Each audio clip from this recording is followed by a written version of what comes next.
आप देख रहे हैं न्यूज़ 7 हिंदी, राष्ट्र प्रथम। इस्तीफा आया, लेकिन क्या इससे व्यवस्था बदलेगी?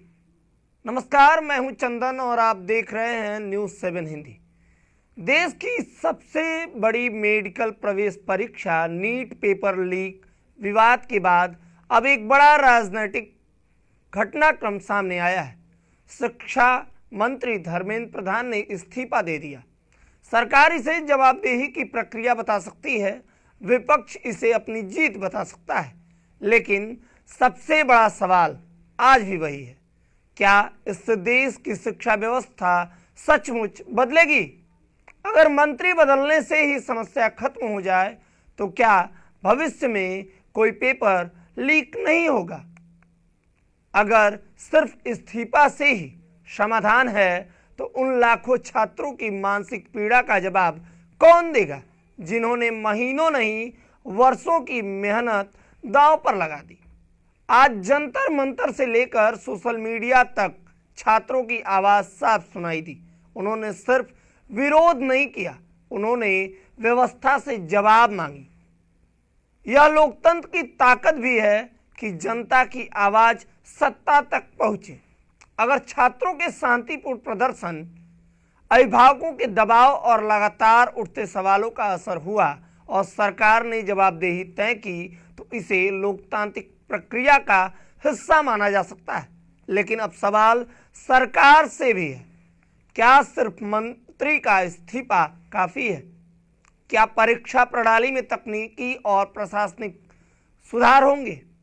क्या पेपर लीक करने वाले पूरे नेटवर्क को हमेशा के लिए खत्म किया जाएगा? क्या भविष्य में ऐसी घटनाओं को रोकने के लिए ठोस और पारदर्शी व्यवस्था बनेगी? अब बात सकारात्मक पक्ष की करें। अगर सरकार जवाबदेही तय करती है, जांच की निष्पक्ष रखती है, दोषियों को सजा दिलाती है और परीक्षा व्यवस्था में सुधार करती है तो इससे छात्रों का भरोसा दोबारा मजबूत हो सकता है। यह संदेश भी जा सकता है कि किसी भी स्तर पर लापरवाही स्वीकार नहीं की जाएगी। लेकिन नकारात्मक पक्ष भी कम गंभीर नहीं है। अगर इस्तीफा केवल राजनीतिक दबाव कम करने का माध्यम बनकर रह जाए और व्यवस्था में कोई वास्तविक बदलाव न हो तो अगली परीक्षा फिर वही डर रहेगा, फिर वही सवाल उठेंगे और फिर किसी नए छात्र का भविष्य दांव पर होगा। अब एक और सवाल, क्या इसे किसी राजनीतिक दल की जीत मानी जाए या छात्रों की जीत? अगर किसी इस्तीफे के पीछे सबसे बड़ी वजह छात्रों की आवाज़, अभिभावकों की चिंता और निष्पक्ष परीक्षा की मांग रही है तो इसका सबसे बड़ा श्रेय भी उन लाखों छात्रों को जाता है जिन्होंने लोकतांत्रिक तरीके से अपनी बात रखी। राजनीतिक दल अपनी अपनी भूमिका निभा सकते हैं, लेकिन इस पूरे विवाद का केंद्र राजनीति नहीं बल्कि छात्रों के भविष्य होने चाहिए। इसीलिए इसे केवल किसी पार्टी की जीत या हार के चश्मे से देखना शायद उचित नहीं होगा। असली जीत तो तब होगी ना जब देश का हर छात्र बिना किसी डर के परीक्षा दे सके, जब किसी गरीब किसान का बेटा, मजदूर की बेटी या मध्यम वर्गीय परिवार का बच्चा यह भरोसा लेकर परीक्षा केंद्र की जाए कि उसकी मेहनत का फैसला केवल उसकी योग्यता करेगी, न कि कोई पेपर माफिया। आप सरकार के सामने सबसे बड़ी जिम्मेदारी सिर्फ नया मंत्री नियुक्त करना नहीं है, सबसे बड़ी जिम्मेदारी है ऐसी व्यवस्था बनाना जिसमें पारदर्शिता हो, जवाबदेही हो, आधुनिक सुरक्षा तंत्र हो और पेपर लीक जैसी घटनाओं की संभावना न्यूनतम हो। याद रखिए, मंत्री बदलना आसान है, व्यवस्था बदलना कठिन है, लेकिन देश की नई पीढ़ी को वही बदलाव मंजूर है। आपको हमारी ये रिपोर्ट कैसी लगी? अपनी प्रतिक्रिया हमें जरूर दें।